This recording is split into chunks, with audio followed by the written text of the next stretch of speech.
So, hey Derek, how's it going, man? Good. How are you? Good.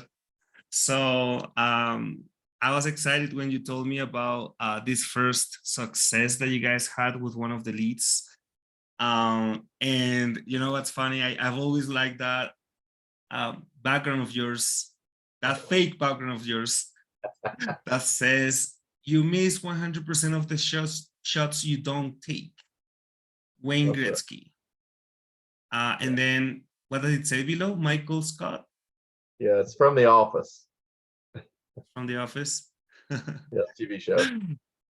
Oh, okay, got it. Oh, I've never watched that TV show. Is it good?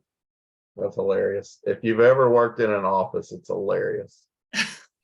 I have, and I started watching it, but then my wife didn't like it, so we stopped watching it. But I think I may go back to it, all Pretty by good. myself.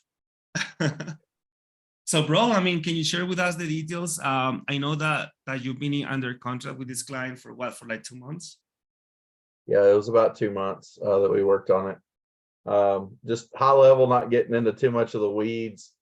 There was before we got the lead through our marketing ads, another wholesaler in my market had this under contract, had it under a cash contract.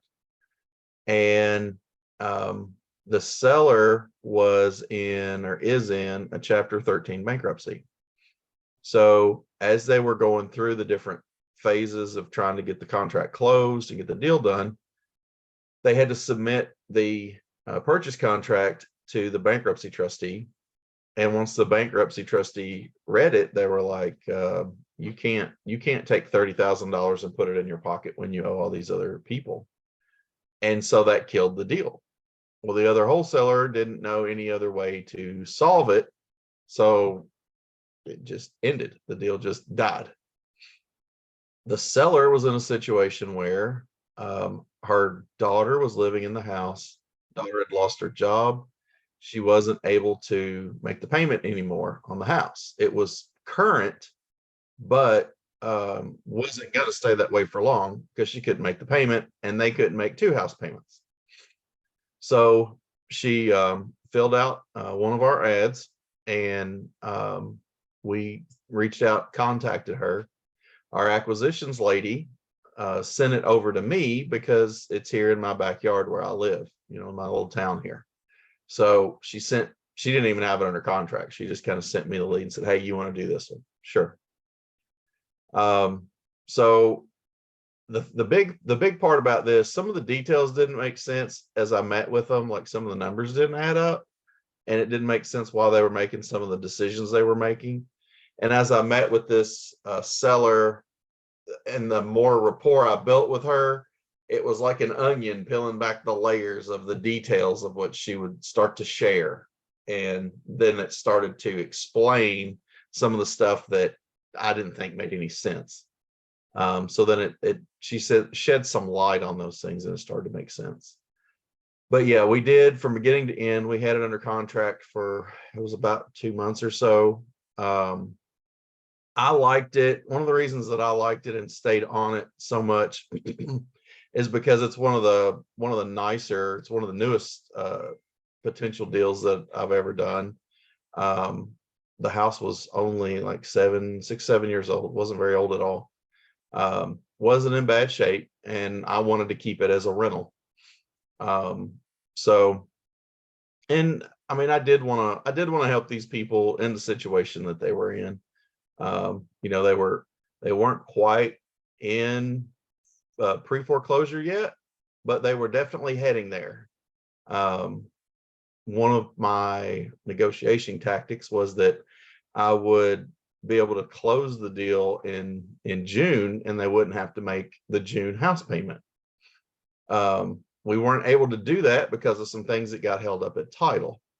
However, and this built some rapport for me, I actually wrote them a check, even though we were just under contract, to pay the June's mortgage payment and July's rent payment for the daughter that had moved out. So I wrote a $3,000 check and took a $3,000 risk on this deal hoping that it was gonna, or planning that it was gonna actually go through. Wow.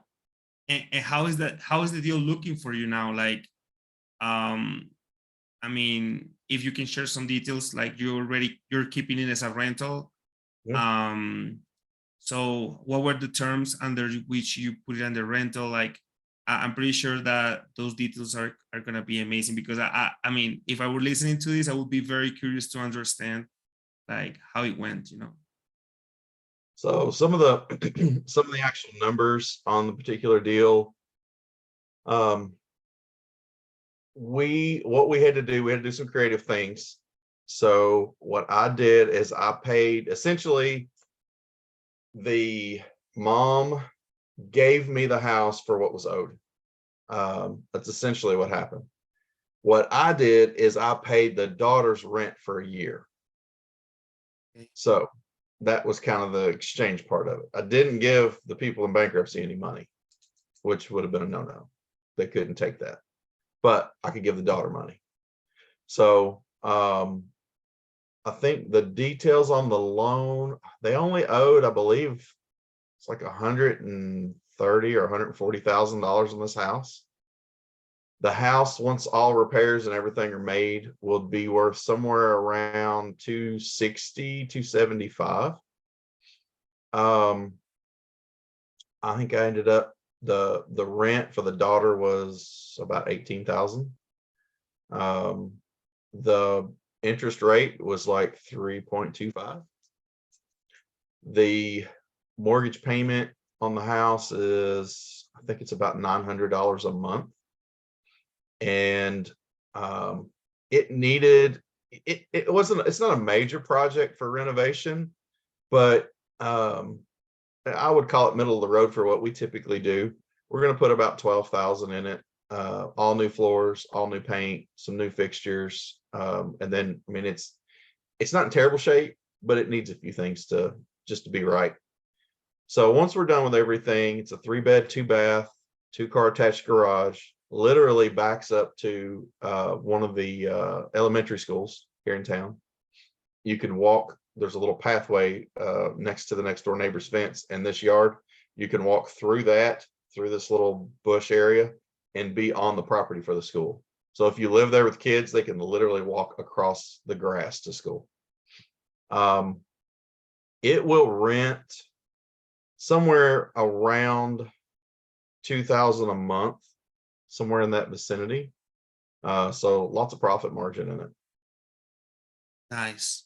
Nice, bro. And that was very creative. Like, even explaining it takes a while for you.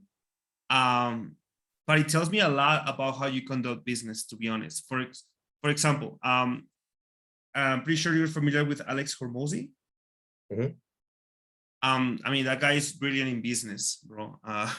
And I was recently listening to a guy, and he said that the salesperson in general, I know that what you're doing here is like high-end sales, in my opinion, because you're actually like helping someone move on to the next chapter of their lives with the biggest purchase they made in their lives, right? So the only reason I still listen to Alex is because he's really good at sales, and there are some stuff to be learned about that. And what he says is that the person making a deal or doing a sales process, whatever the case is, that is gonna win is the one that cares the most about the seller. In this case, the seller, right? And I see that happening there, but I also see a person like an investor who is experienced enough to know that by being creative, by solving the actual problem of the person, there is also some benefit to be made. Because I mean, you're not a charity, right? You wouldn't do it if there was some like personal gain to be made, right?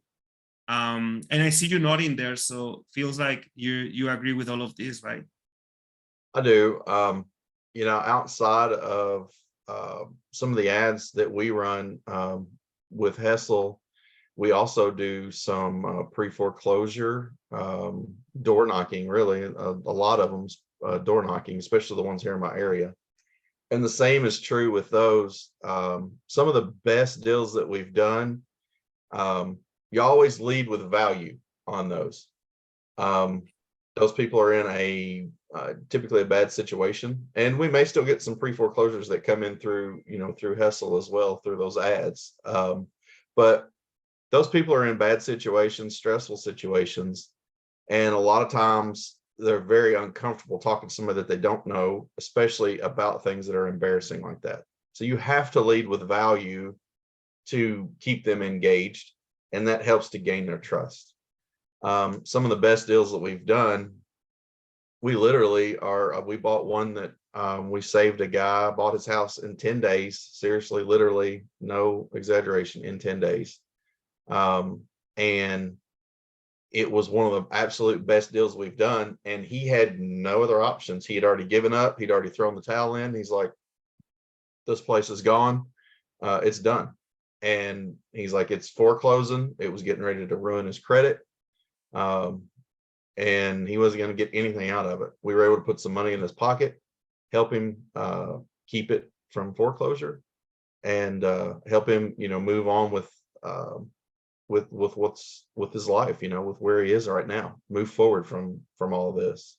He'd gotten himself in a hole and couldn't get out of it. And we came in 10 days before it all come crashing down and saved it. So Interesting. that was one of the best deals we've done. And again, it's leading with value. And sometimes amazing. Sometimes those don't. Sometimes they don't. Benefit you. But if you don't lead with value, you don't even get to the ones that may benefit you. There are times that they don't, and you just help people. And I feel like, there was a lady that we helped, another pre-foreclosure lead. And as I was listening to her story, asking her questions and understanding like where she was in the situation she was in, I realized that because of the situation she was in, we didn't need to buy the house. She didn't need to sell the house. And I told her, I'm like, you don't need to sell this house. You need to stay here. And I took, I don't know, it was 2 or 3 hours worth with that lady that day. And I went through and helped her apply for grants and apply for programs. I called her mortgage company with her, literally sitting at her kitchen table, trying to do everything we could do to save her house. It was just a complete pull away. Like, I wasn't trying to buy it. I was trying to help her keep it.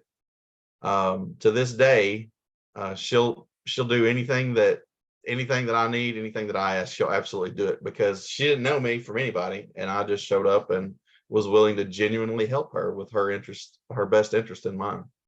Well, that's a great story. Yeah, those type of people are great, for telling other people. If anybody's ever in a foreclosure situation, she's going to tell them my name and my number, and that'd be an opportunity for us to help somebody else. Amazing. So you're also in the business of getting referrals. Absolutely. Awesome, bro. That's been amazing. I guess I have a final question, and I'm not even sure how like big of an answer you're gonna have, because you're not 100% in charge of acquisitions. So that question is, like, have you seen how the engagement of the Facebook leads can lead you to at least have a conversation and see where you can potentially add value? Like, have you seen like a steady stream of people who have a problem that needs solving and that you could potentially help them and at the same time make money? Or you haven't experienced that just yet? I would think so.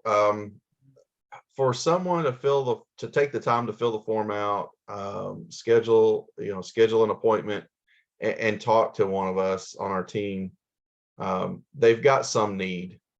There are some tire kickers. There's some people who's like, I'm kind of curious, but most of the people that fill these out, they have a need. And a lot of the times it's just a matter of asking the right questions and getting them to open up and explain to you, what that motivation is and what that need is.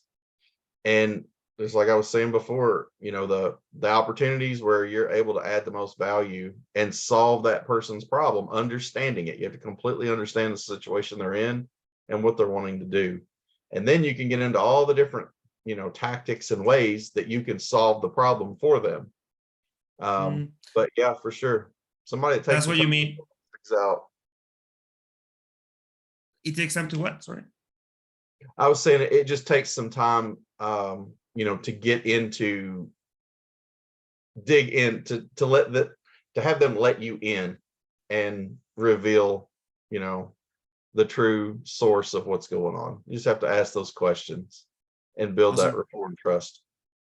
And how do you see your next couple months developing in terms of like lead generation from Facebook and taking advantage of those opportunities? We've recently seen an increase, in the potential in the leads that we have coming in, the potential deals, and it's just continuing to quickly reach out to those people, touch base with them, and start that process. So very recently, we've seen those, those more opportunities are coming in. Amazing. Thank you so much, Derek. No problem. Thank you.